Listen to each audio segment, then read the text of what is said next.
Baik, Assalamualaikum warahmatullahi wabarakatuh. Bismillah, alhamdulillah, wassalatu wassalamu ala rasulillah, wa ala alihi wa ashabihi man walah, amma ba'du. Terima kasih kawan-kawan sekalian, nama Allah. Alhamdulillah, hari ini kita masih diberikan Allah kesempatan, kesehatan, bisa ketemu kembali. Ini adalah pertemuan kita yang pertama untuk kaitan bagi para calon marketing zakat perusahaan ya. Jadi kawan-kawan adalah calonnya insya Allah yang sudah mengajukan diri dan kami harapkan mempersiapkan diri ya.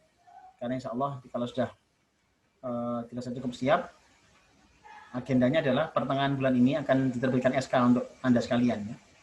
SK sebagai marketing perusahaan.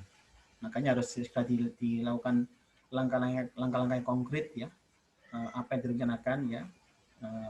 Dan memang saya berharap nanti itu ada tim leadernya ini ya. Jadi dari 4 orang itu nanti, ya ini Mbak Amara masih belum masuk, nanti ada tim leadernya ya. Dan memang harapan saya itu mungkin dalam diskusi yang sebelumnya pimpinan mungkin menunjuk pimpinan untuk tim leader sementara ini adalah Mbak Afifah ya. Jadi tim leader sementara ini Mbak Afifah untuk merancang kegiatannya apa ke depan untuk membidik zakat-zakat perusahaan ya. Jadi arahnya ke sana ya. Baik, sebelum kita lanjutkan lebih jauh, kita mulai dulu pertemuan pada hari ini dengan bacaan basmalah. Semoga Allah memudahkan semuanya, meluruskan niat kita, niatan ikhlas hanya untuk menolong agama Allah ya. Kita mengingatkan mereka yang wajib berzakat dan kita menolong mereka yang membutuhkan pertolongan dengan zakat ini ya. Sebelum kita ketahui, kita hari ini ada tambahan orang miskin 5 juta orang ya di negeri kita ini. Itu data per awal Agustus ya. Kalau hari ini saya nggak tahu lagi, mungkin lebih banyak lagi ya. Mari kita mulai membaca bismillah. Bismillahirrahmanirrahim. Baik, untuk hari ini agendanya adalah terutama pada penyamaan persepsi dulu. Ini terutama dari hasil pelatihan yang diikuti oleh Mbak Afifah. Jadi nanti dipersilahkan untuk mempresentasikan hasilnya. Mungkin bisa juga slide-slide-nya yang kemarin ditampilkan Mbak Afifah, sehingga bisa teman-teman mengikuti juga ya, mengikuti apa yang didapat dari sana, dari kata. Ini kami silakan waktu sepenuhnya ya, kira-kira sampai jam 9 nanti Mbak Iva, silakan. Karena pelatihan kemarin kan padat ya. Pelatihan kemarin kan mulai jam berapa itu? Jam 8, enggak ya, jam 1 ya, sampai jam 4 ya kemarin ya. Itu artinya pelatihan yang cukup panjang itu pasti juga tidak selalu bisa untuk disingkat-singkat, tapi tidak apa-apa, semampunya aja. Prinsipnya adalah semua tema bisa terbahas, tersampaikan di sini ya. Saya persilakan sepenuhnya. Nanti sekaligus langsung nyambung pertanyaan boleh, per tema mungkin langsung pertanyaan boleh, jadi saya tidak harus sela dengan moderasi statement ya, pokoknya langsung aja. Jadi kawan-kawan mau tanya langsung ke Mbak Afifah atau Mbak Afifah langsung buka pertanyaan itu ya. Jadi biar lebih lancar dan Mbak Afifah sudah mempersiapkan diri untuk membangun tim ya. Jadi nanti sampai ke konkretnya Mbak Afifah. Konkretnya adalah apa yang akan kita lakukan ya. Jadi hari ini kita tidak sedang berwacana, tapi kita sedang membidik ya, karena memang ini kebutuhan sangat banyak sekali, sedangkan banyak orang yang belum mengerti zakatnya, dan potensi besar itu zakat perusahaan belum tergarap ya. Baik, mungkin waktu sepenuhnya saya persilakan Mbak Iva untuk memulai presentasinya. Nanti Mbak Titin, Mbak Ikmah bisa langsung berkomunikasi, dan ini kalau Mbak Amara masuk juga bisa langsung masuk ya. Baik, terima kasih. Kami silakan Mbak Iva, waktu dan tempat, monggo Mbak Iva. Assalamualaikum warahmatullahi wabarakatuh. Waalaikumsalam warahmatullahi wabarakatuh. Lebih tepatnya di sini saya mau sharing pengalaman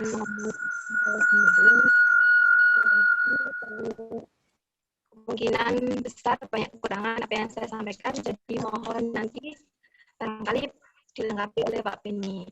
Nah, barangkali teman-teman nanti juga mau sharing soal fundraising di dalam perusahaan, nanti bisa didiskusikan bersama-sama. Karena pada intinya saya juga belum memiliki pengalaman sama sekali di bidang fundraising dalam perusahaan, akan tetapi tiba-tiba mengikuti pelatihan itu tadi. Jadi saya pertama kali mengikuti pelatihan dan belum pernah praktek sama sekali. Jadi saya di sini hanya sharing pengalaman mengenai pelatihan kemarin, seperti itu. Untuk kejadiannya kemarin, mohon maaf ini saya nggak bisa screen, minta kalau di dahulu.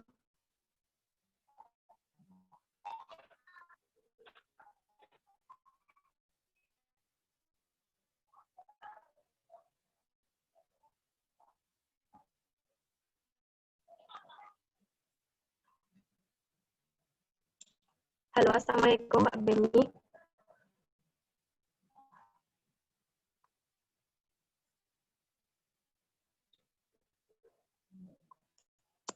Saya nggak menampilkan PPT yang kemarin, tapi ini nggak bisa menampilkan screen kalau bukan dari hostnya.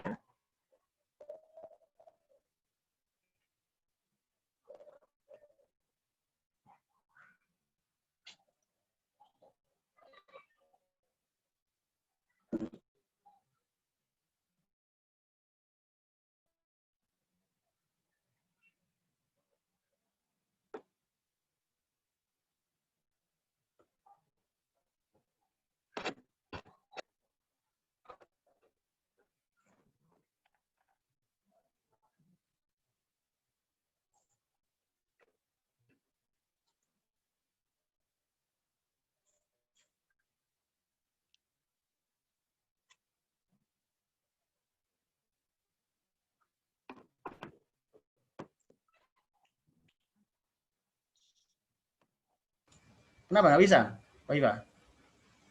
Nggak bisa menampilkan PPT, Pak. Mestinya bisa, mestinya. Artinya jenengan yang jadi host di sini. Tak anukan, Pak ya.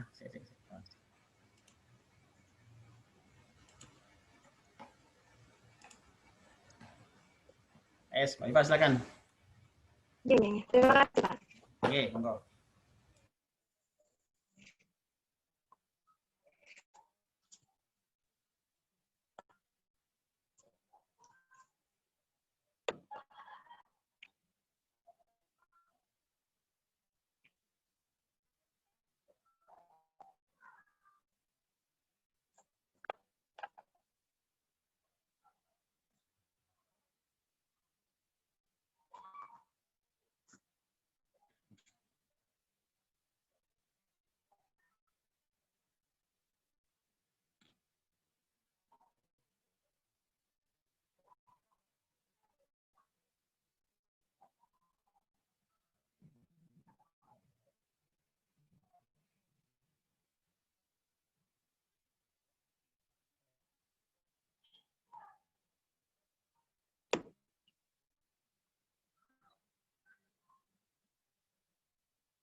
Assalamualaikum warahmatullahi wabarakatuh.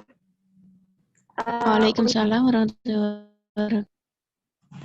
Sebelumnya saya ingin mengetahui apakah teman-teman sudah connecting semua video sama suara saya. Boleh menampakkan penampakan suara dan itu. Maka saya sudah nyampe dan PPT sudah dilihat.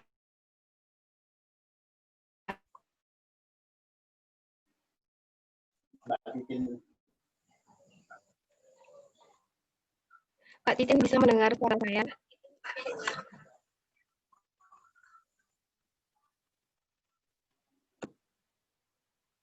Untuk PPT sudah tampil.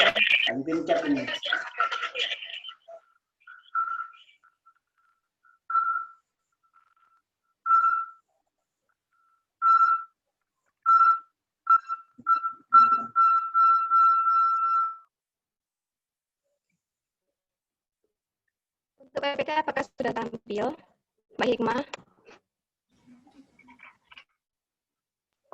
Sudah.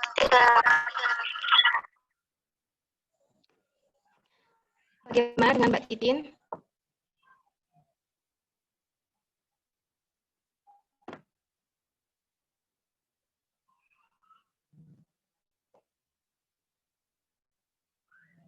Halo, Mbak Titin.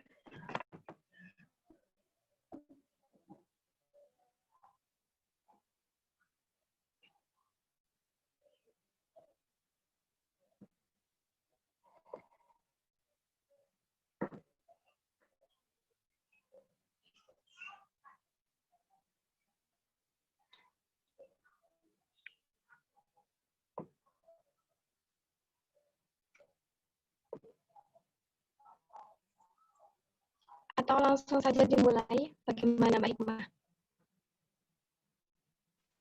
Iya. Iya.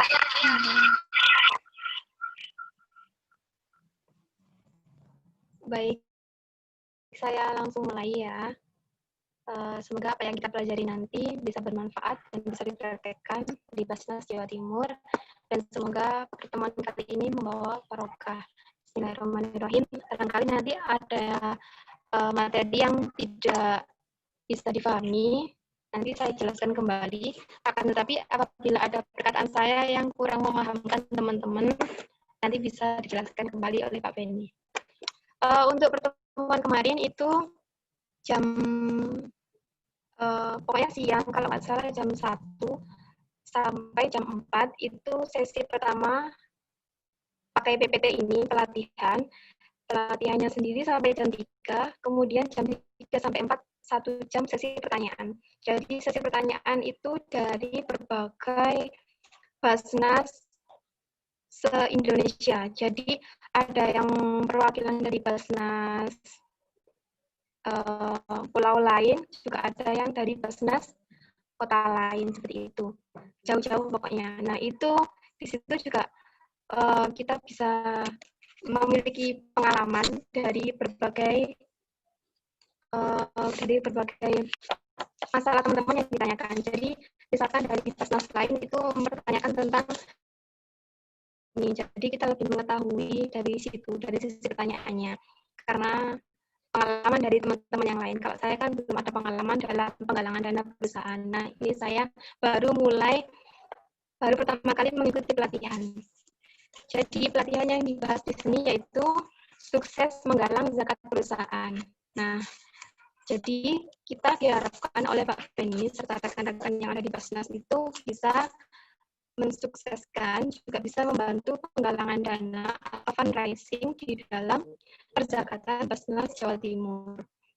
Nah, untuk teman-teman yang baru mau masuk di marketing zakat Basnas, itu kan belum ada pengalaman dan belum ada pengetahuan mengenai hal tersebut. Nah, ini saya ada pengalaman sedikit tentang pelatihan kemarin. Jadi saya sampaikan di sini.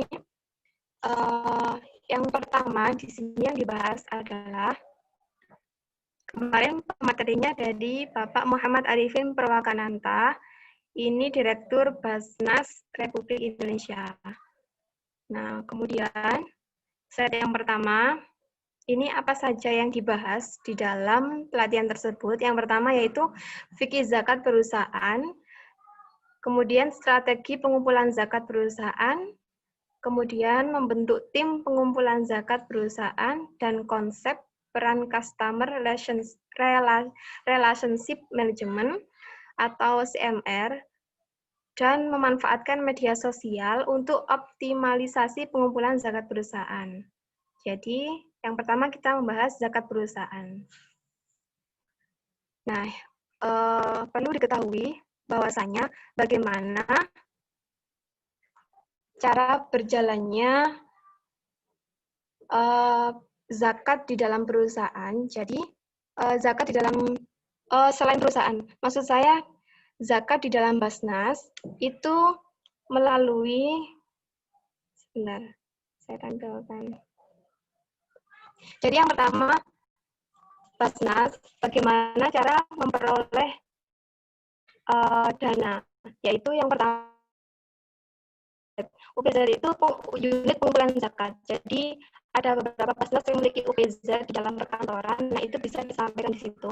Kemudian yang kedua yaitu zakat perorangan. Kalau zakat perorangan di sini lebih umumnya kalau perorangan itu ketika sebelum ketika bulan Ramadan, nah itu zakat fitrah atau zakat mal itu juga perorangan, bisa juga. Nah kemudian zakat perusahaan ini yang akan kita bahas nanti. Kemudian CSR. CSR ini kemarin. CSR ini bentuk tanggung jawab perusahaan terhadap stakeholder. Jadi apa yang menjadi pertanggungjawaban Basnas terhadap masyarakat dan apa tanggung jawab Basnas terhadap rekan-rekan stakeholder seperti karyawan dan para bawahannya. Seperti yang kita lakukan sebagai relawan, itu juga menjadi tanggung jawab Basnas sendiri. Jadi dengan adanya UPZ, zakat perorangan, zakat perusahaan, dan CSR, dengan adanya ini kita nanti bisa mendapatkan zakat. Kemudian dengan pengumpulan zakat yang sudah terkumpul di dalam sini, itu nanti kita sampaikan kepada muzaki, seperti itu. Kemudian selanjutnya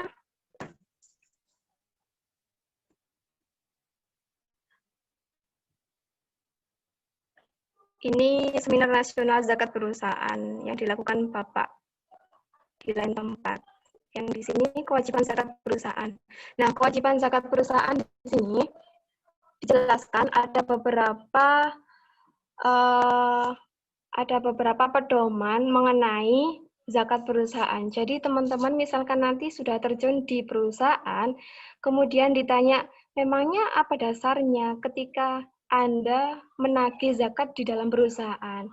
Pasti ada pengalaman yang seperti itu ya, kemungkinan nanti. Jadi ini bisa menjadi pedoman teman-teman, bahwasanya fikih zakat perusahaan itu ada, bukan hanya ada di kitab dan di Al-Quran, tapi di undang-undang juga ada, seperti itu. Ini bisa dipelajari sendiri sama teman-teman karena pedomannya sangat banyak. Yang pertama di sini, dalam fikih Islam, kalau dalam fikih Islam ini perusahaan dikenal dengan syirkah. Syirkah itu semacam kayak kerjasama antara orang per orang atau antar organisasi untuk melakukan penjualan atau kesepakatan, seperti itu. Pada era modern sekarang ini, perusahaan adalah merupakan lambang kekuatan perekonomian. Jadi, ketika perusahaan itu banyak yang tutup, maka ekonomi juga melemah. Oleh sebab itu, tidak pantas membiarkan perusahaan terlepas dari kewajiban zakat. Seperti yang kita ketahui bahwasanya perusahaan itu banyak sekali menopang perekonomian masyarakat. Dengan adanya perusahaan, ekonomi masyarakat kan tertolong. Nah, ketika perusahaan itu memiliki laba yang sangat besar, itu kan kayak eman gitu loh, kalau cuma untuk menggaji para karyawan. Nah, itu tugasnya kita untuk menagih zakat kepada perusahaan. Dengan adanya zakat perusahaan tersebut, kita bisa sampaikan kepada masyarakat yang bukan dari karyawan perusahaan tersebut. Jadi, dana dari perusahaan yang lebih-lebih, yang tidak terpakai, itu bisa menjadi manfaat di masyarakat yang lain, seperti itu. Kemudian pada dasarnya zakat adalah merupakan kewajiban individu, sedangkan perusahaan adalah merupakan badan hukum. Jadi zakat sebenarnya itu kewajiban individu setiap orang, akan tetapi perusahaan yang memiliki hukum juga yang bisa memiliki hukum juga memiliki laba, itu juga bisa mendukung untuk mengeluarkan zakat. Nah, dasarnya apa? Di bawah ini ada. Dasarnya juga ada di dalam Quran surat juz 2 ayat 267, juga ayat surat ke-9 ayat 103, juga ada di hadis dalam Sahih Bukhari. Selain di dalam Al-Quran dan hadis, Undang-Undang nomor 38 juga ada tentang pengelolaan zakat. Ini juga bisa menjadi pedoman teman-teman. Dan di sini juga banyak sekali pedoman-pedoman, nanti bisa dipelajari sendiri oleh teman-teman. Nah, yang terakhir, secara umum zakat perusahaan ini mengikuti kaidah zakat perdagangan. Jadi, teman-teman misalkan nanti mau menghitung perzakatan mengenai perusahaan, itu kita menghitungnya dengan syariat zakat perdagangan, bukan zakat yang lain, bukan zakat fitrah juga. Namun, ketentuan tata cara penghitungan zakat perusahaan berbeda mengikuti karakteristik dan sektor usahanya. Detail tata cara perhitungan zakat perusahaan akan disampaikan pada rilis berikutnya. Jadi nanti kita bahas mengenai perhitungan zakat perusahaan. Pada intinya, zakat perdagangan itu sama dengan zakat perusahaan.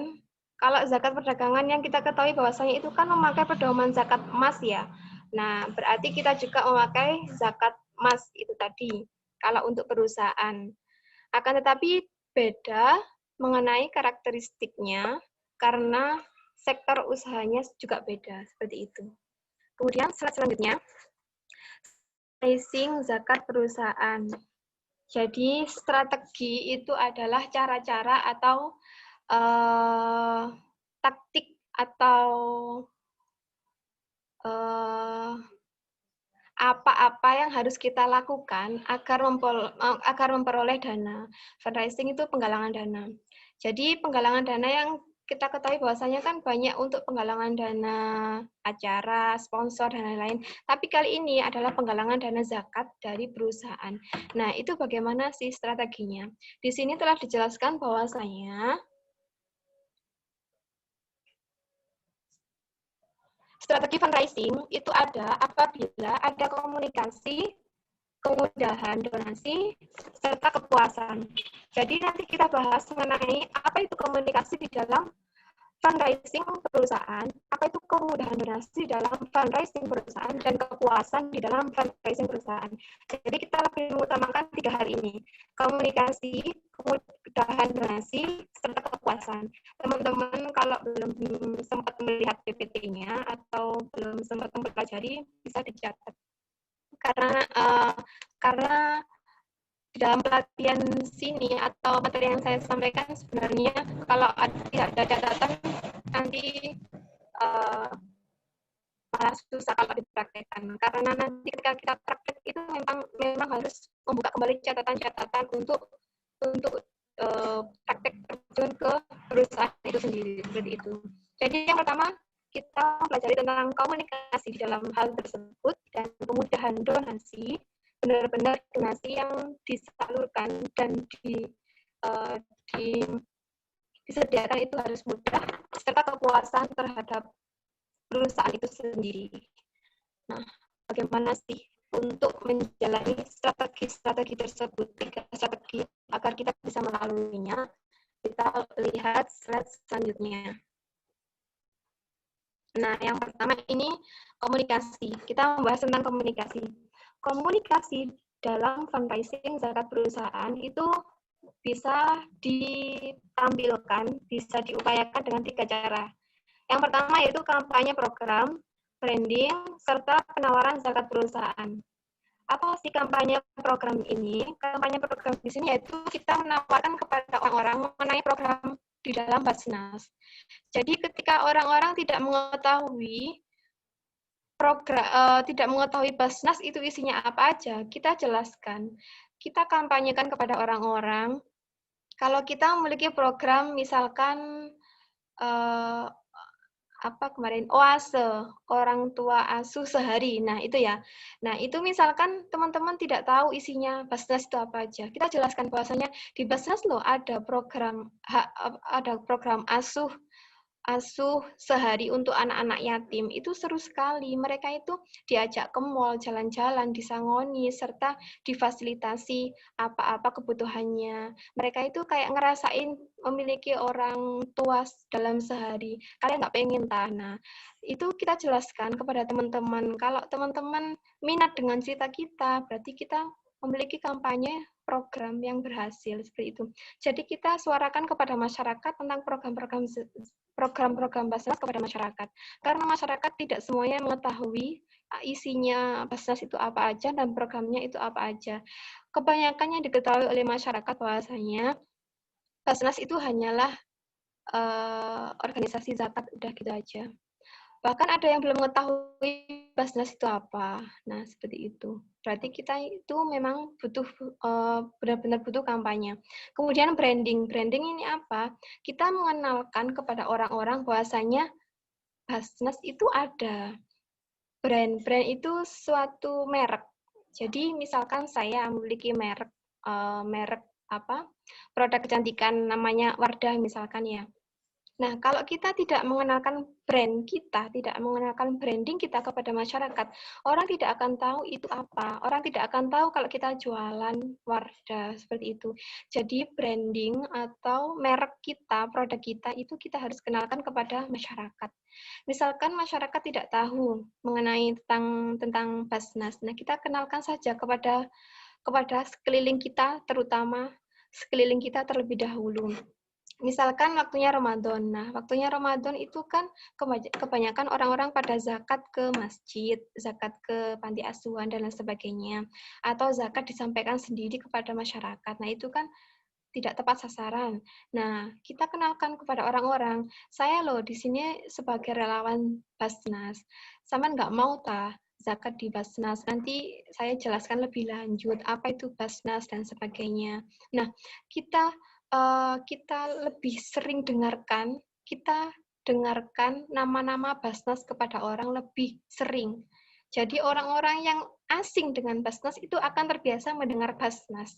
Setelah terbiasa mendengar Basnas, orang-orang akan menganggap Basnas itu ada. Setelah orang-orang menganggap Basnas itu ada, mereka pasti penasaran Basnas itu isinya apa. Nah, kita selanjutnya itu menawarkan kepada orang-orang mengenai program-program dari Basnas itu sendiri. Seperti itu.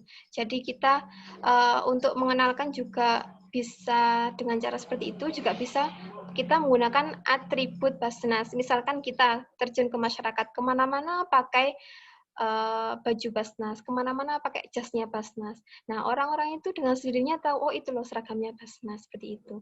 Jadi orang-orang yang awam terhadap organisasi perzakatan, mereka itu akan tahu ternyata ada loh lembaga yang mengelola zakat, seperti itu.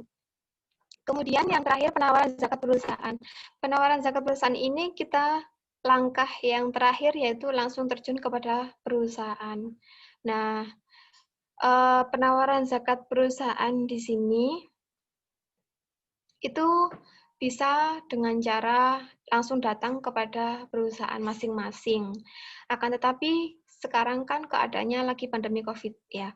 Nah, ini bisa digunakan dengan cara online. Jadi teman-teman bisa mengundang kepada perusahaan melalui email, ngajak janjian ketemu kalau misalkan bisa, kalau nggak bisa ya kita ajak untuk menawarkan program melalui email itu tadi. Karena kebanyakan perusahaan zakat yang lain juga menawarkan kepada perusahaan lain untuk berzakat itu melalui email, kebanyakan seperti itu. Kita undang terlebih dahulu. Setelah kita undang, kemudian berminat mengenai Basnas, mengenai zakat itu apa, selanjutnya kita tawarkan mengenai program-program Basnas. Nah, setelah itu kalau deal ya udah kita presentasikan mengenai bagaimana orang itu zakat dan bagaimana penyalurannya. Itu nanti juga ada sistematikanya bagaimana kita terjun ke perusahaan. Kita bahas nanti. Kemudian selanjutnya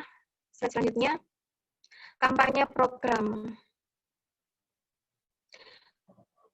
Kampanye program yang sudah saya bahas tadi, itu ada beberapa contohnya. Sudah saya jelaskan tadi ya, program pemberdayaan zakat yang solutif. Kemudian pilihlah program yang kuat. Jadi misalkan ada beberapa program, tapi program yang unggul itulah yang silakan dipilih. Kemudian program yang dapat disentuh. Jadi programnya itu gampang dilakukan oleh masyarakat dan manfaatnya itu lebih besar untuk masyarakat. Kemudian ukuran program. Jadi kita kalau menawarkan program kepada masyarakat itu ukurannya jangan terlalu berat, juga jangan terlalu ringan. Jadi sesuai kapasitasnya masing-masing. Misalkan kita tawarkan kepada perusahaan apa ya, misalkan retail gitu ya. Kalau perusahaan retail kan kebanyakan orang memakai jasa retail ya. Jadi perusahaan retail kan pasti profitnya lebih tinggi. Nah, itu kalau diajak dengan program yang jumlahnya lebih besar, itu sudah pas. Jadi ukurannya sudah cocok. Tapi kalau kita menawarkan program kepada perusahaan, misalkan sentra kuliner yang juga memiliki profit tapi tidak terlalu tinggi, itu jangan terlalu tinggi menawarkan programnya. Jadi tawarkan program yang sedang-sedang saja. Misalkan ditawarkan program memberikan dana usaha sebesar sekian. Nah, kalau disebutkan dengan besaran sekian itu kan tidak terlalu tinggi. Tapi kalau menawarkan program dengan membuka ruko, dengan gedungnya, dengan tempatnya, serta modalnya, itu kan membutuhkan jutaan rupiah, serta ratusan juta.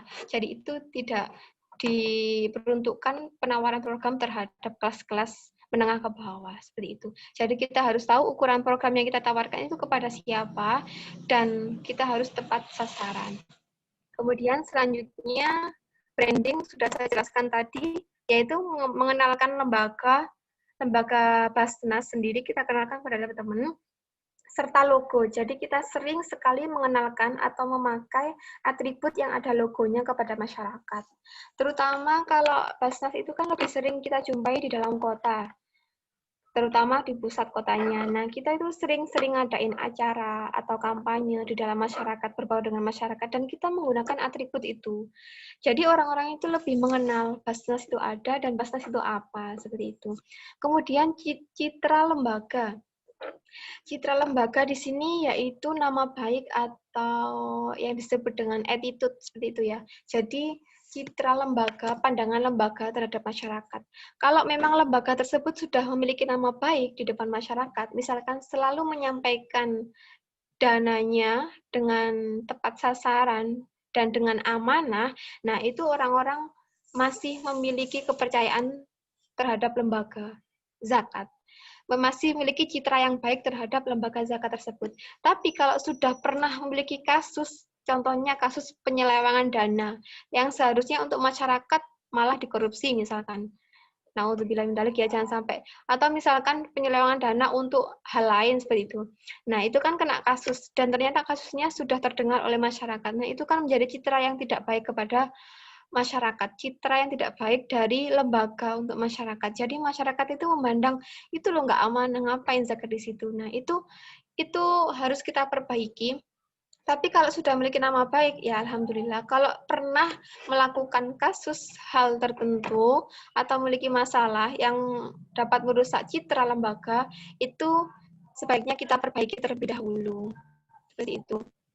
Kita perbaiki dengan cara sering-sering membuat acara berbau dengan masyarakat, meyakinkan masyarakat. Lama-kelamaan masyarakat akan mengetahui sekarang udah tobat, nggak bakalan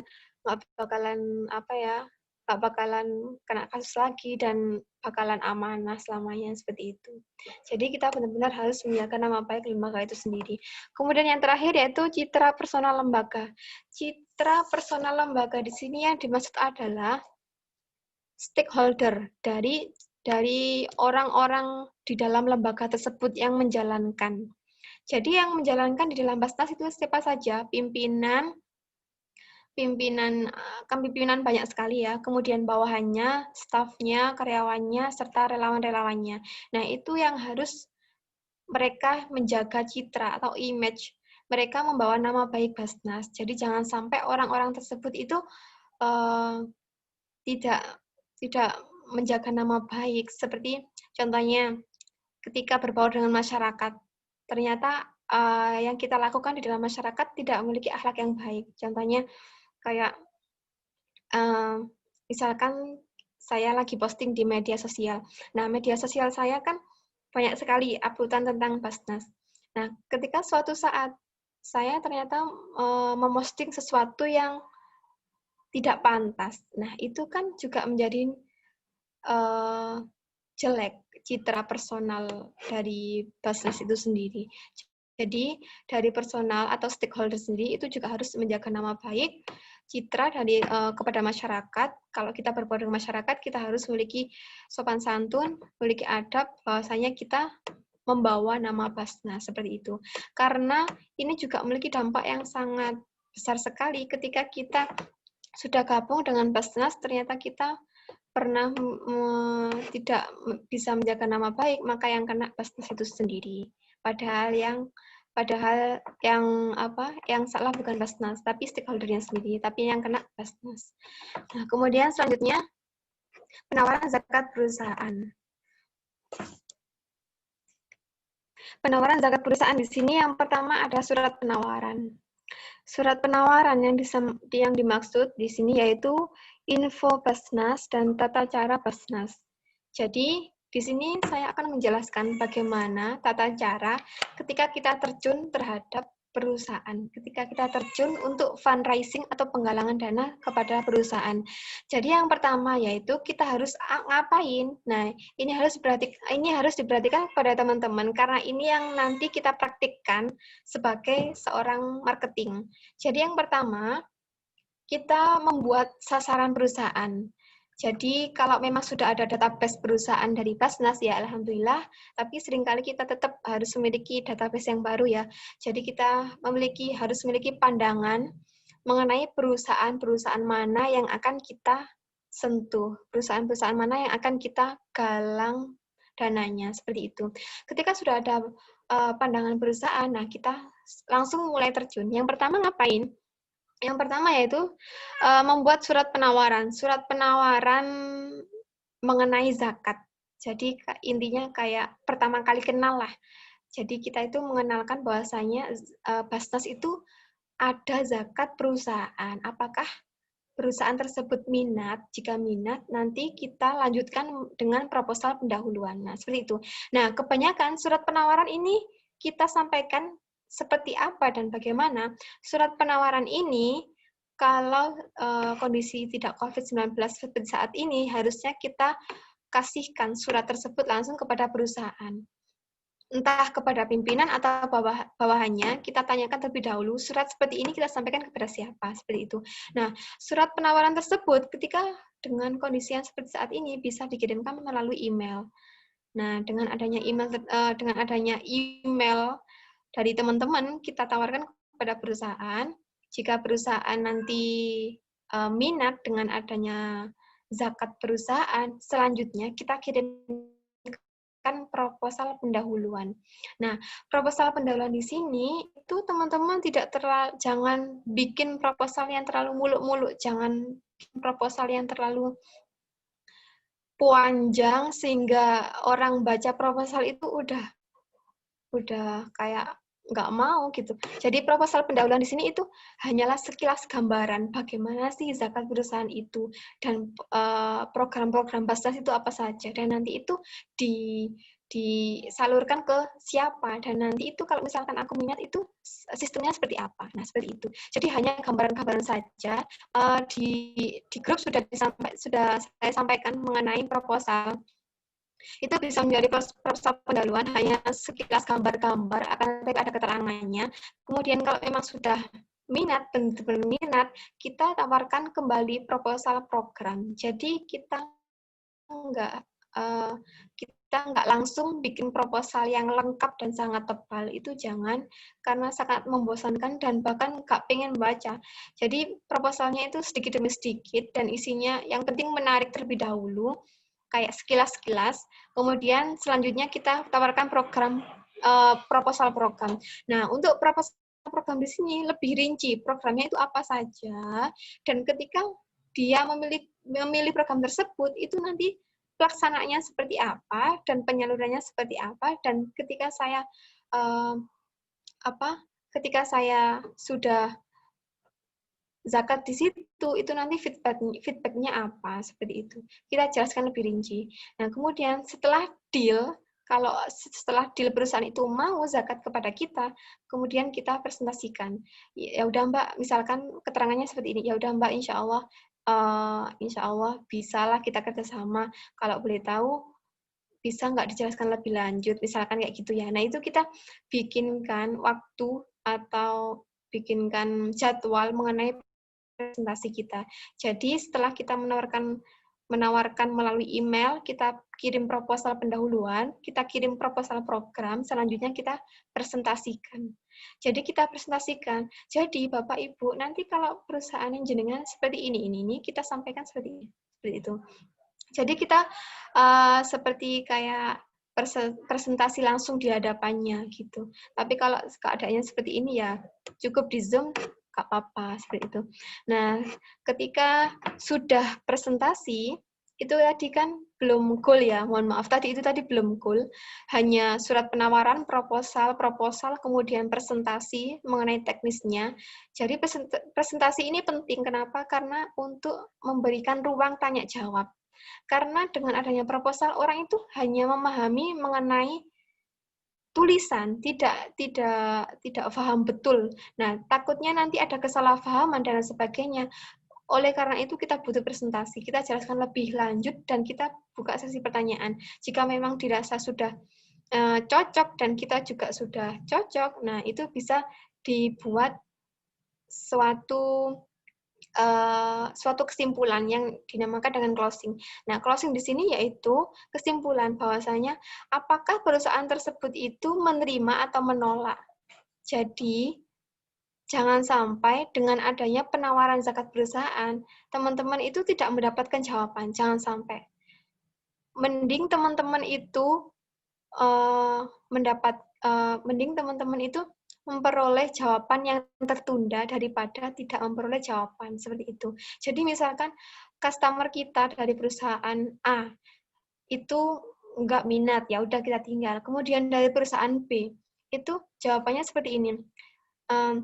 Ya udah Mbak, mungkin bisa kita pikirkan terlebih dahulu untuk penawarannya Mbak. Nah, kalau dengan kata-kata penawar, pikirkan terlebih dahulu, itu kemungkinan orang ini bakalan goal atau enggak, itu lebih baik seperti itu daripada customer kita tidak memberikan jawaban sama sekali. Orang ini mau apa enggak dengan program kita, itu kita nggak tahu, jangan sampai seperti itu. Jadi kalau kita sudah menawarkan ke perusahaan tersebut, minimal kita tahu ditolak apa enggak, harus tahu jawabannya. Lebih baik jawaban tersebut ditunda nggak apa-apa daripada kita nggak tahu sama sekali. Jadi jangan sampai kita itu memberikan penawaran yang tidak ada hasilnya. Nah, seperti itu. Nah, untuk yang kemarin dijelaskan ketika pelatihan itu dijelaskan bahwasanya kalau dari SOP dari Basnas sendiri itu 1 hari minimal kita memberikan surat penawaran kepada email itu 10 perusahaan atau 10 surat. Itu 1 hari targetnya. Nah, dengan 10 hari tersebut, itu minimal dengan 10-nya surat itu, kita presentasi 2 perusahaan. Jadi dalam 1 hari, itu kita targetnya itu kita minimal menawarkan kepada perusahaan melalui email 10 perusahaan atau 10 surat itu minimal ya. Dan dari 10 surat tersebut minimal kita goal mau presentasi 2 perusahaan seperti itu. Nah, dengan adanya target yang seperti itu, insya Allah itu bakalan lanjut untuk berikut-berikutnya, dan insya Allah itu bakalan berhasil untuk melakukan penggalangan dana atau fundraising di dalam perusahaan. Jadi jangan sampai kita itu hanya menawarkan saja, tidak ada closingan sampai presentasi. Paling enggak kita sehari itu dapat presentasi di 2 perusahaan, itu minimal. Itu kalau kata bapaknya kemarin seperti itu. Kalau dari Basnas Jawa Timur sendiri, terutama untuk kita yang belum pengalaman, mudah-mudahan ada dispensasi ya. Kemudian slide selanjutnya, kemudahan zakat perusahaan. Nah, kemudahan zakat perusahaan ini, untuk apa sih kita harus memahami tentang kemudahan zakat perusahaan? Jadi, di dalam zakat perusahaan itu kita harus memberikan kemudahan kepada customer. Kalau kita memberikan program yang sangat bulat sekali dan sangat menyulitkan customer itu wegah mau zakat dengan kita. Jadi kita harus memberikan kemudahan yang sangat benar-benar mudah agar orang-orang itu nyaman mau zakat dengan kita, agar perusahaan itu nyaman. Nah, kemudahan di dalam zakat perusahaan itu apa saja? Ada 3. Yang pertama, deal, MOU, event penyerahan zakat perusahaan. Jadi yang pertama kita harus bikin suatu kesepakatan apakah ditolak atau diterima. Kalau diterima, deal ya, yang pertama deal. Kemudian MOU. MOU ini seperti kesepakatan atau surat kesepakatan kerja. Jadi nanti dibuat ke MOU entah oleh Basnas atau oleh kita, nanti bisa ditanyakan ke Pak Beni. Jadi kita bikinkan MOU kepada perusahaan tersebut, nota kesepakatan kerja bahwasanya perusahaan tersebut mau zakat ke Basnas dan kita menerima zakat perusahaan tersebut, kita buatkan surat perjanjian berupa MOU. Nah, kemudian setelah deal, setelah ada MOU, kita bikin event penyerahan zakat perusahaan seperti yang ada di gambar. Ini juga bisa dinamakan dengan kampanye, teman-teman, karena dengan adanya kabar bahwasanya Basnas memiliki event penyerahan zakat perusahaan itu nanti memiliki dampak bahwasanya perusahaan lain itu pingin zakat di situ juga. Seperti itu. Jadi kayak memberikan iming-iming kepada perusahaan lain bahwasanya Basnas itu sudah memiliki kepercayaan dari perusahaan lain. Jadi menanamkan nama baik terhadap Basnas. Jadi setelah deal kemudian dibuat surat perjanjian, itu kan nanti sudah dikirim dananya, sudah masuk ke rekening Basnas zakatnya. Nah, itu kita bikinkan event penyerahan zakat. Kita bikinkan event kecil-kecilan atau atau ketika ada acara Basnas sekalian penyerahan zakat perusahaan itu juga bisa. Nah, kita bikinkan poster atau pamflet, itu namanya apa nggak tahu. Pokoknya seperti gambar yang ada di samping, itu kita buatkan tulisan zakat perusahaan dari siapa, dengan jumlah sekian. Nah, itu juga bisa menjadi dokumentasi yang bagus, bisa menjadikan kayak nilai tambah, nilai plus kepada Basnas. Seperti itu. Kemudian, yang terakhir yang kita bahas, jadi yang pertama kita bahas tentang apa tadi? Yang terakhir kita bahas tentang kepuasan bagi perusahaan. Nah, kepuasan bagi perusahaan itu kan nggak semua perusahaan itu ketika sudah zakat itu kan puas dengan pelayanan kita. Nah, bagaimana cara memberikan kepuasan bagi perusahaan agar perusahaan tersebut tetap bisa menjadi muzaki tetap kita dan agar selanjutnya itu mau zakat lagi kepada kita, itu kita harus memberikan kepuasan bagi perusahaan. Yang pertama, yaitu kita memberikan customer service. Jadi, customer service di sini harus memberikan pelayanan kepada customer dengan yang baik. Misalkan ditelepon, ditanyain tentang ini itu dilayani dengan baik. Kemudian, yang kedua, layanan komplain. Ketika ada komplain, itu jangan sampai disepelekan. Karena dengan adanya komplain tersebut, kita mengetahui letak kesalahan kita. Yang telah disampaikan oleh pemateri kemarin bahwasanya ketika kita mendapatkan komplain dari customer, misalkan customer kita kan banyak. Nah, misalkan customer kita 16. 10, misalkan 10, satu hari kan 10 ya targetnya. Nah, dari 10 tersebut ternyata ada yang komplain 1. Meskipun 1, jangan disepelekan jumlahnya. Kenapa? Karena dari komplain 1 orang tersebut, barangkali itu mewakili suara 10 orang itu tadi. Itu yang dibilang bapaknya kemarin. Jadi jangan sampai kita menyepelekan komplain dari 1 customer, meskipun jumlahnya hanya sedikit, itu tetap kita layani dan kita evaluasikan kenapa sampai komplain, kesalahan kita letaknya di mana, dan itu kita bisa memperbaikinya, seperti itu. Itu enaknya kalau kita menerima layanan komplain, seperti itu. Kemudian yang ketiga yaitu muzaki proses. Jadi ketika muzaki itu mau zakat kepada kita, udah deal mau zakat, itu kita memberikan proses yang baik. Jangan sampai berbelit-belit, jangan sampai bulat. Kita jelaskan lebih rinci. Yang pertama, perusahaan tersebut harus ngapain sampai ke tahap penyaluran, seperti itu. Kemudian yang terakhir yaitu database. Database di sini database di sini yaitu Basnas harus memiliki data yang rinci, data yang jelas bahwasanya perusahaan tersebut itu dapat mengakses data-datanya melalui database. Jadi kemudahan data tersebut itu juga memberikan kepuasan bagi perusahaan, seperti itu. Kemudian slide selanjutnya yaitu Customer Relationship Management. Nah, ini yang disebut dengan CSR. CSR itu, teman-teman, atau disebut dengan Customer Relationship Management, itu bentuk tanggung jawab perusahaan terhadap stakeholder. Jadi bentuk tanggung jawab Basnas terhadap stakeholder. Stakeholder itu siapa saja, bisa berupa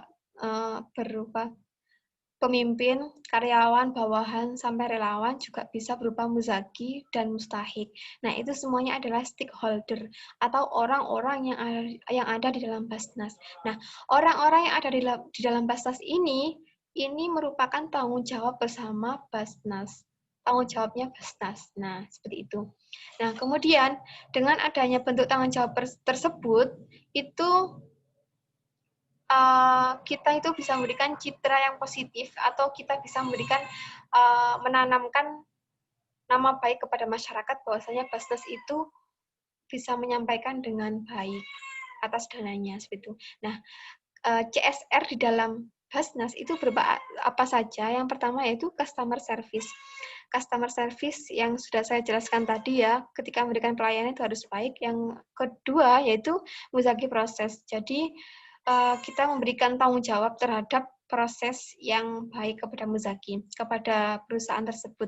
Jangan sampai berbelit-belit. Kemudian database. Database ini harus jelas dan benar-benar harus rinci agar perusahaan tersebut juga dapat mengakses. Seperti ketika perusahaan tersebut sudah memberikan dana zakatnya, nah itu kan pasti ada laporan bahwasanya saya sudah masuk menjadi muzaki di sana, dan harus ada datanya, itu sudah disalurkan di mana, dan bentuk penyalurannya itu sudah seperti apa, itu memang datanya harus jelas dan disampaikan. Kemudian ini ada materi tambahan mengenai sosial media. Karena kebanyakan kita kan semuanya terdampak oleh keadaan pandemi COVID-19. Nah, itu kita kan tidak bisa menjalankan tugas kita dengan maksimal. Kita tidak bisa berjalan terjun langsung kepada perusahaan. Nah, untuk itu kita harus menggunakan apa? Kita harus menggunakan sosial media dengan baik. Caranya seperti apa? Caranya ada banyak. Yang pertama yaitu penggunaan email. Jadi yang sudah saya jelaskan tadi, teman-teman dalam sehari itu mengirim surat penawaran 10 email minimal, dan minimal bisa sampai presentasi 2 perusahaan. Nah, seperti itu. Kemudian selain email, kita juga bisa memberikan penawaran melalui WhatsApp, teman-teman. Jadi kita gunakan WhatsApp seperti yang kita lakukan pada saat relawan Ramadan. Nah, itu kita lakukan terhadap perusahaan-perusahaan. Karena kan nggak semua perusahaan itu mau di email, atau ada beberapa perusahaan yang kita sudah kenal orang dalamnya. Nah, kita manfaatkan melalui WhatsApp. Kemudian yang ketiga, virtual meeting. Ini ketika kita sudah memiliki jadwal presentasi. Jadi orang tersebut itu tertarik dengan penawaran kita, akan tetapi belum ada jawaban deal atau enggak. Nah, itu kita buatkan jadwal virtual meeting atau jadwal presentasi. Kemudian yang terakhir yaitu penyerahan donasi online. Ketika sudah deal, sudah sepakat, kita serahkan donasi tersebut, dan jangan lupa ketika sudah diserahkan donasi tersebut, jangan lupa kita itu mengirimkan laporan bahwasanya zakatnya sudah disampaikan. Itu kalau Basnas kan ada, misalkan kan kayak kemarin itu ada yang kurban sapi patungan. Nah, ketika sudah disampaikan ke rekening Basnas, itu kan ada laporannya bahwasanya Basnas sudah sampai dan Basnas mengucapkan terima kasih yang banyak. Itu disampaikan ke bapak yang kurban tadi. Nah, selain itu juga ada semacam kayak kemarin saya dapat dari Mbak Desi itu apa ini? Sertifikat penghargaan bahwasanya orang tersebut sudah kurban di Basnas. Itu kita buatkan. Jadi semacam kayak sebuah apresiasi ketika orang tersebut sudah mau bergabung dengan Basnas. Karena kan dananya banyak sekali. Nah, kita buatkan seperti itu, kayak bentuk terima kasih dari Basnas.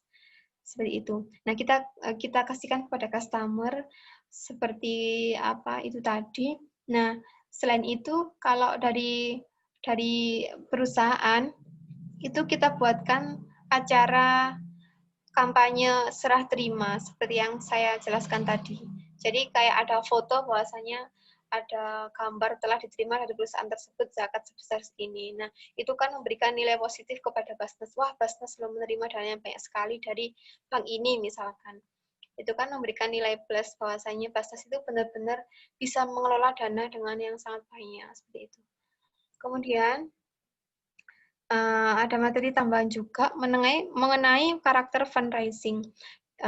Karakter fundraising berarti yang dimaksud adalah kita ya. Jadi karakter orang yang menggalang dana atau kita-kita ini, relawan marketing ini harus memenuhi kriteria tersebut. Yang pertama yaitu energik. Jadi pilihlah orang-orang yang energik. Mudah-mudahan kita semua energik dan masih bagus tenaganya. Jadi jangan sampai memilih orang yang loyo dan suka santai-santai seperti itu. Kemudian terampil itu apa-apa bisa seperti itu. Jadi public speaking, ngomong di depan orang bisa. Kemudian negosiasi, melakukan perjanjian, melakukan penawaran juga bisa. Kemudian kayak menjelaskan mengenai zakat perusahaan bisa seperti itu. Jadi kita harus terampil. Ketika seseorang itu belum terampil, nah itu teman-teman jangan sampai minder. Kalau menurut saya itu teman-teman bisa menggali potensi dari pelatihan-pelatihan, belajar sama Pak Benny, belajar dari webinar-webinar, itu kan banyak sekali. Jadi zaman sekarang kan nggak ada alasan buat orang itu nggak bisa apa-apa gitu ya. Semuanya kan sudah ada di internet. Zamannya udah canggih gitu loh. Misalkan saya nggak bisa masak ini itu udah nggak zamannya. Jadi bahkan di YouTube itu banyak sekali tutorial mengenai ilmu apa saja seperti itu. Jadi kita harus terampil. Mohon maaf. Kemudian yang nomor 3 yaitu optimis. Jadi jangan sampai kita ketika melakukan penawaran kepada perusahaan itu tiba-tiba berpikiran negatif. Jangan-jangan orang ini jahat, nggak mau zakat. Jangan-jangan perusahaan tersebut bukan pemiliknya orang Islam seperti itu dan sebagainya. Jadi teman-teman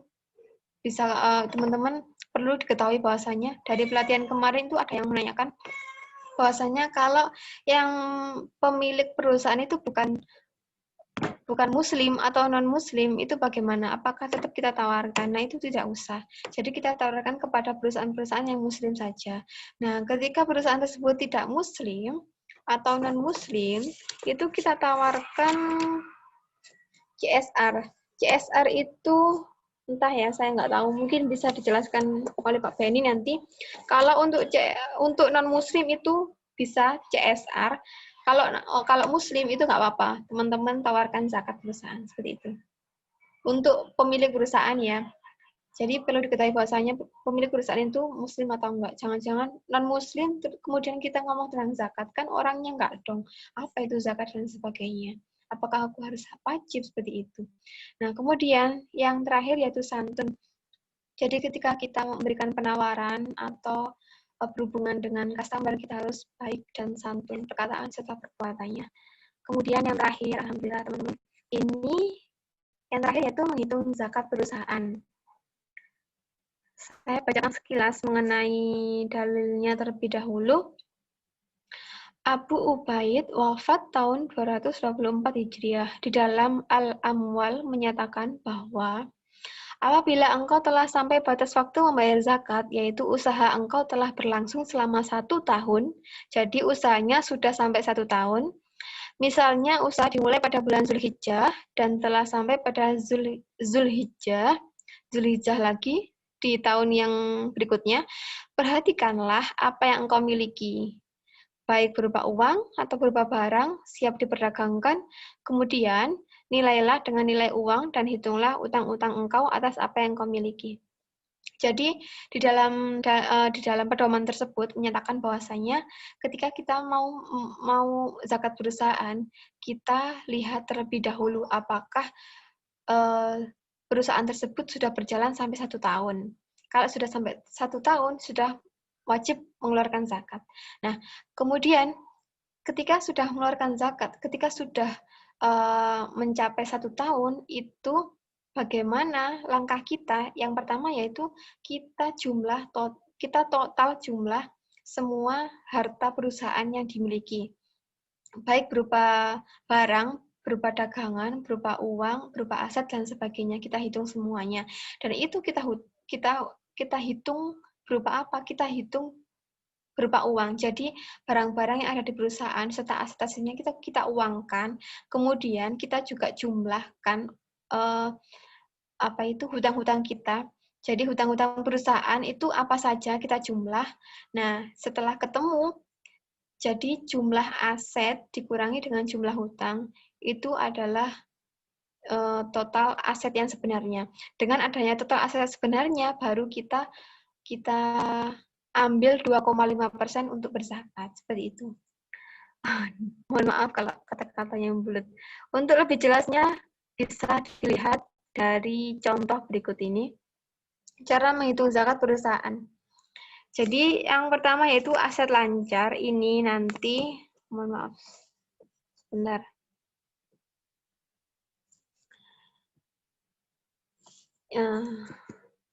Jadi yang pertama yaitu aset lancar di sini, kemudian dikurangi hutang jangka pendek dan dikurangi 2,5% atau dikali. Nah, contohnya di sini ada dari perusahaan A. Perusahaan A memiliki aset usaha senilai 2 miliar. 2 miliar. 2 miliar ini apakah sudah mencapai nisab?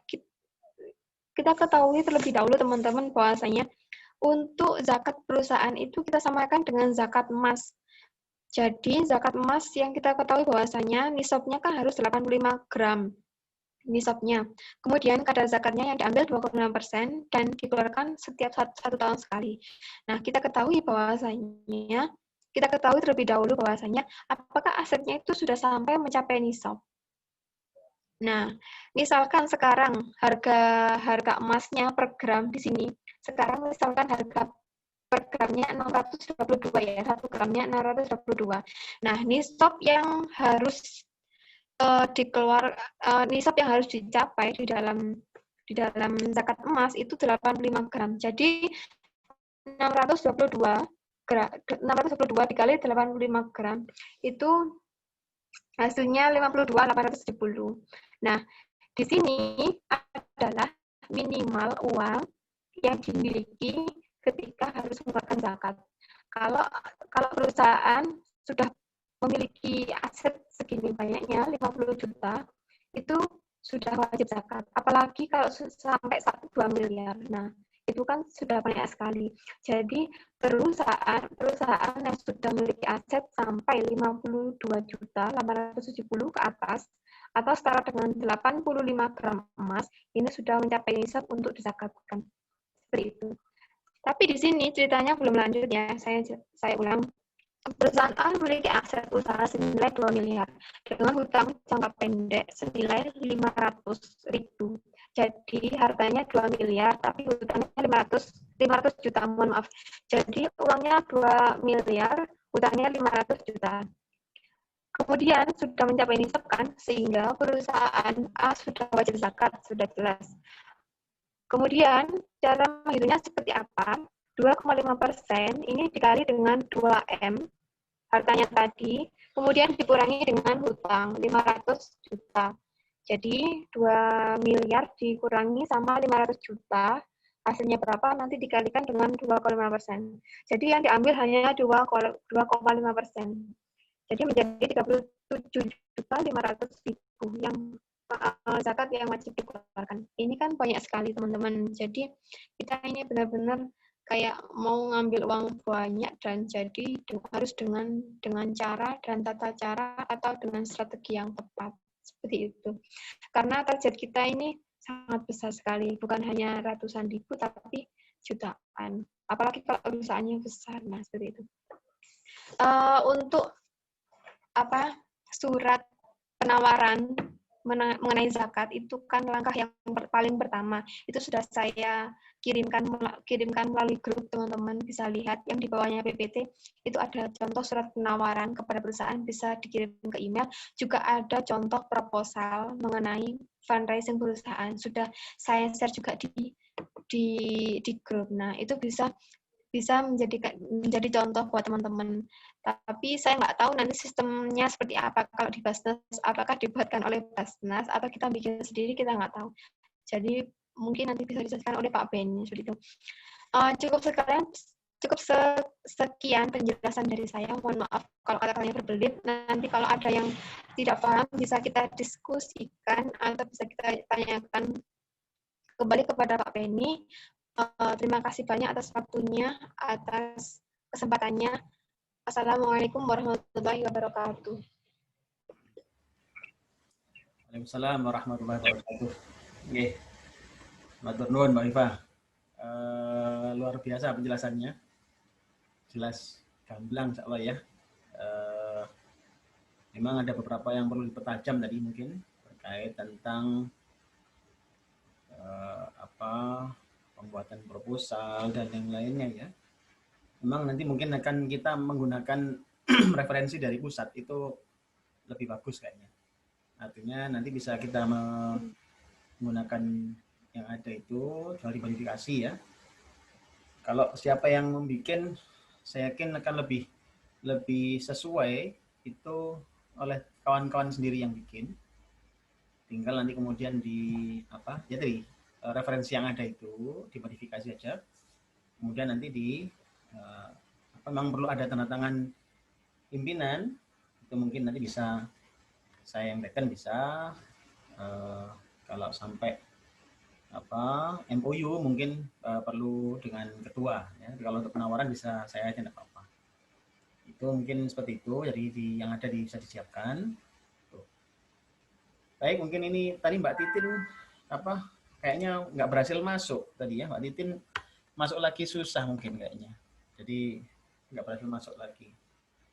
Ini mungkin Mbak Ikma ada pertanyaan nggak Mbak Ikma ini? Mbak Ikma masih? Gimana Mbak Ikma? Enggak. Ada pertanyaan enggak? Enggak. Ada. Jelas Mbak Ikma ya? Ya. Jelas atau tahu bingung? Enggak ya? Ya, artinya nanti memang terus komunikasi ya, makanya harapan saya memang untuk tim kecil ini yang 4 orang ini koordinatornya kita tunjuk Mbak Hafifah ya. Kita bisa mengkoordinasikan kawan-kawan yang hari ini belum hadir, tolong dikomunikasikan. Ada videonya bisa saya rekam ini ya. Jadi Mbak Hafifah tidak harus mengulang ya, tinggal kawan-kawan bisa melihat videonya. Nanti yang kurang jelas baru komunikasi lagi ya. Mungkin itu nanti yang kita share di grup juga nanti ya. Nanti tolong diingatkan yang hari ini nggak hadir, Mbak Titin tadi sudah masuk ya, tapi kemudian mungkin jaringan kurang bagus jaringannya sehingga bolak-balik harus keluar masuk tadi kan gitu.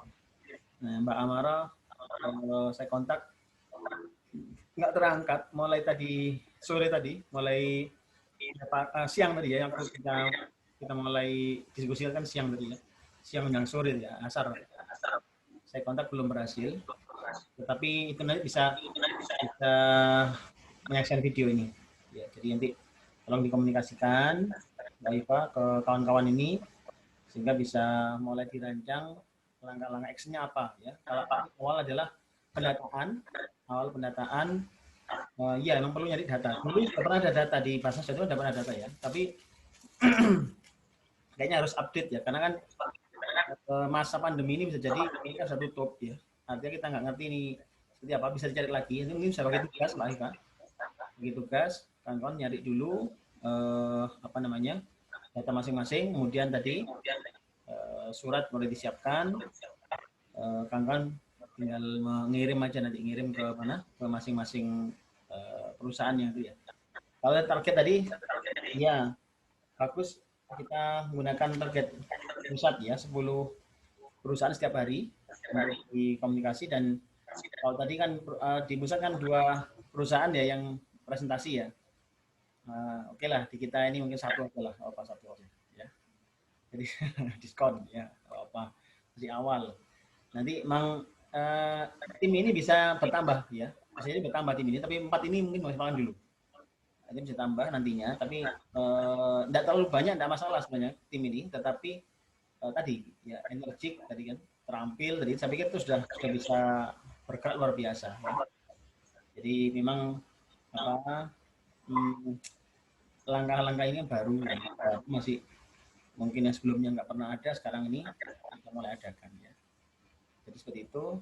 Nanti silakan Mbak Aika mulai bergerak. Nanti insya Allah besok Rabu insya Allah mudah-mudahan sudah bisa kita urus apa ada semacam SK atau apa namanya kontrak gitu ya untuk kawan-kawan. Jadi harapan sudah mulai per tanggal 15 itu sudah mulai action ya, mulai action sudah mulai go ya. Nah sekarang ini menjelang tanggal 15 kita akan mulai menyiapkan ya.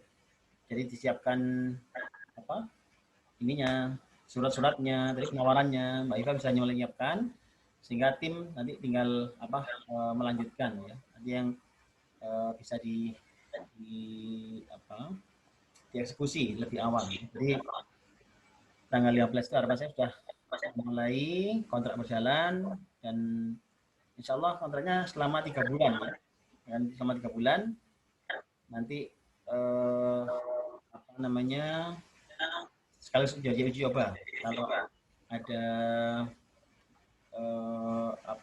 progres yang bagus itu akan ada promosi ya. Jadi memang seperti itu konsepnya, nanti akan lebih detail di surat kontraknya kan insya Allah. Ya. Adapun target-targetnya nanti memang ada angka-angka yang memang jadi target ya. Tapi mungkin awal ini yang penting jalan dulu lah, jalan dulu karena kondisi juga seperti ini, pandemi. Kalau program-program apa yang diharapkan masuk, mungkin terutama ini program Mbak Eva, apa namanya, bisa untuk santunan ya ini COVID ini, santunan para duafa terdampak COVID ini. Ya, mungkin itu bisa masukkan di proposal kita, di penawaran kita ya. Jadi itu kan sangat tepat sasaran karena memang sekarang ini jumlah orang yang terdampak ini semakin banyak ya. Basnas juga membidik pertanian.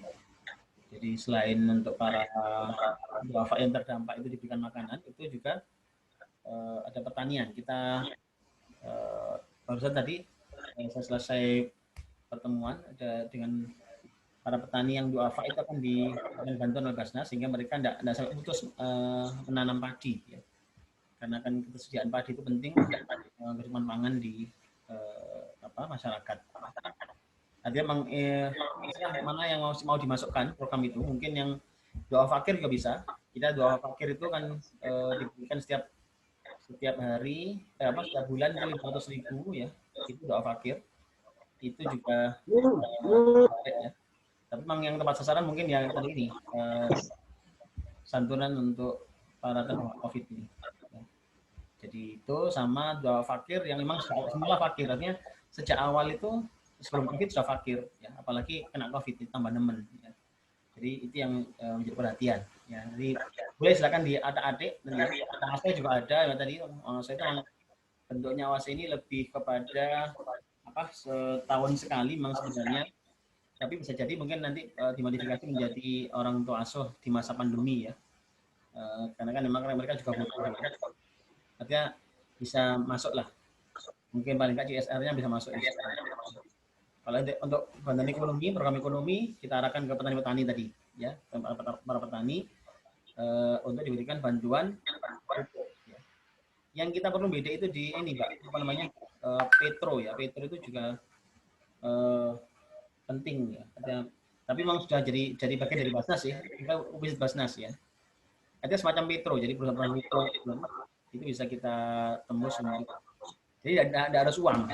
Zakatnya mungkin bisa jadi bentuk barang, ya. CSR-nya bentuk barang, ya, yang diuangkan, ya. Itu karena kondisi sekarang ini mungkin mereka nyetok barang nggak laku-laku, nah itu bisa jadikan diamalkan, ya, disedekahkan. Jadi kita bidik perusahaan apa, sarden misalkan, ya, itu mereka ngirimnya sarden aja nggak apa-apa, nggak harus uang. Kita beri kepada duafa kita. Oke, mungkin seperti itu. Cukup jelas ya, Mbak Hikmah juga jelas ya. Sudah, nanti mungkin tinggal nunggu yang lain. Kita share, nanti Mbak Iva siap aja barangkali dapat pertanyaan kawan-kawan ya. Sambil tolong disiapkan surat-suratnya yang kemarin dicontohkan itu. Nanti yang apa? Bentuknya kan bentukan ya, bentuk PDF Pak ya, apa itu? Ya, PDF. Bagaimana Pak? Yang surat penawarannya sama ini, yang kemarin contohnya apa? Word ya? Word atau PDF? Word ya? Oh, iya, itu kan bisa diotak-atik ya, sudah bisa diotak-atik, bisa disesuaikan ya dengan teman-teman Basnas. Ya. Kalau materi berbentuk PPT tapi surat penawaran serta kemarin berupa foto sama kalau proposal PDF kalau nggak salah. Oh iya, bisa terserah, mungkin itu aja mungkin disiapkan Mbak Iva. Jadi sebelum tanggal 12 ini disiapkan aja, sama kawan-kawan diajak didik nyari saran, nyari database dulu perusahaan-perusahaan itu, mungkin bisa banyak sekali sebenarnya perusahaan di Jawa Timur, banyak sekali ya. Saya kapan hari jalan-jalan di mana itu PIR ya, Pasuruan Rembang gitu, yang itu ternyata jumlahnya banyak perusahaan di sana. Artinya kan kita belum pernah masuk ke sana. Nah, mungkin bisa dicari lewat ini dulu, lihat informasi di Google dulu, cari banyak mungkin, paling enggak satu orang mungkin 100 lah, yang untuk database-nya itu masing-masing untuk bergerak dulu. Jadi kalau satu hanya 400 ya, padahal sebenarnya kabarnya ada di atas 5.000 perusahaan sebenarnya. Jadi banyak sekali kok. Cuman kita kan belum pernah nyari detail. Nah, mungkin yang masih berjalan itu perusahaan kayak perdagangan itu masih jalan. Kalau manufaktur itu kayaknya yang ini mungkin, yang apa namanya? yang yang sifatnya itu barang-barang yang habis pakai lah. Tapi kalau yang sifatnya tersier, yang itu nggak begitu kayaknya nggak begitu jalan sekarang ini. Tapi yang sifatnya yang apa istilahnya, yang sekali pakai ya, itu mungkin akan masih jalan ya. Tapi tentu kita buktikan aja, nanti cari aja dulu, nyari masing-masing, ajak nyari 100 untuk awal ini, mulai action ya. Jadi 1-2 hari ini nyari terus data itu sampai punya masing-masing 100. Nanti tolong dikontrol Mbak Iva, di masing-masing kawan-kawan nyari 100 data ya. Alamatnya, lengkap dengan emailnya, sehingga bisa dikirim surat penawaran ya. Mungkin itu. Jadi kalau kawan-kawan nyari alamatnya, nyari sasarannya, Mbak Iva nyiapkan surat-suratnya sama tadi penawaran dan lain sebagainya tadi ya. Oke, cukup jelas ya. Jadi kalau misalkan saya yang menyiapkan surat sama proposal, berarti kan semua tim marketing proposalnya sama suratnya sama. Betul. Bisa jadi sama. Jadi tinggal nanti mungkin kontak personnya yang beda ya. Jadi Karena program kan mungkin toh sama programnya kan ya, sama, tinggal kontak personnya, nah itu yang mungkin berbeda. Jadi masing-masing mau di kontak person masing-masing ya. Jadi kalau programnya itu sementara sama dulu, makanya kemudian ada masing-masing yang punya preferensi tersendiri ya, ada perusahaan yang ingin perhatian pada pendidikan, ingin perhatian pada fakir, nah itu baru mungkin terjadi diversifikasi program ya. Tapi kalau sementara ini sama aja dulu, nggak apa-apa. Ya. Gitu ya, sementara gitu ya, jelas ya. Baik, terima kasih perhatiannya Mbak Iva, Mbak Ikmah, dan kawan-kawan yang lain yang mungkin belum berhasil gabung. Kita akhiri pertemuan ini. Saya ucapkan terima kasih. Jazakumullah khairan katsira atas keikutsertaannya. Kita benahi niat dengan sebaiknya ya, niatnya ikhlas. Kita karena mengharap ridha Allah ya, menolong duafa, menolong saudara kita. Dan ingat Allah itu akan senantiasa menolong hambanya. Ma'tamal abdu fi auni akhihi, ya, selama hamba itu menolong saudaranya ya. Jadi kalau kita ini ingin mendapatkan pertolongan Allah, maka caranya adalah mari menolong teman-teman kita, saudara kita yang nggak mampu ini ya. Kita nolong mereka, insya Allah Allah menolong kita ya. Urusan kita ini mungkin macam-macam, insya Allah semua akan dimudahkan Allah Ta'ala ya. Yang kedua, jangan lupa ikhtiar memang harus terus ya. Dan kita ini dalam satu hadis sebutkan kita termasuk jihad fisabilillah ya. Jadi orang yang berangkat untuk mengingatkan zakat, untuk menagih zakat itu al-ghazi fi sabilillah ya, seperti apa? Orang berjuang di fi sabilillah ya, sampai balik ke rumahnya ya. Makanya ini adalah perjuangan, tentu tidak mudah, tentu banyak halangan, banyak rintangan, tapi yakinlah semua itu akan menambah pahala, akan menambah besarnya pahala kita di sisi Allah Subhanahu wa taala, insyaallah ya. Baik, terima kasih. Saya cukupkan demikian. Kita akhiri dengan bagian alhamdulillah, alhamdulillahirabbil alamin. Subhanakallahumma bihamdika asyhadu an la ilaha illa anta astaghfiruka wa atubu ilaik. Assalamualaikum warahmatullahi wabarakatuh. Waalaikumsalam warahmatullahi wabarakatuh.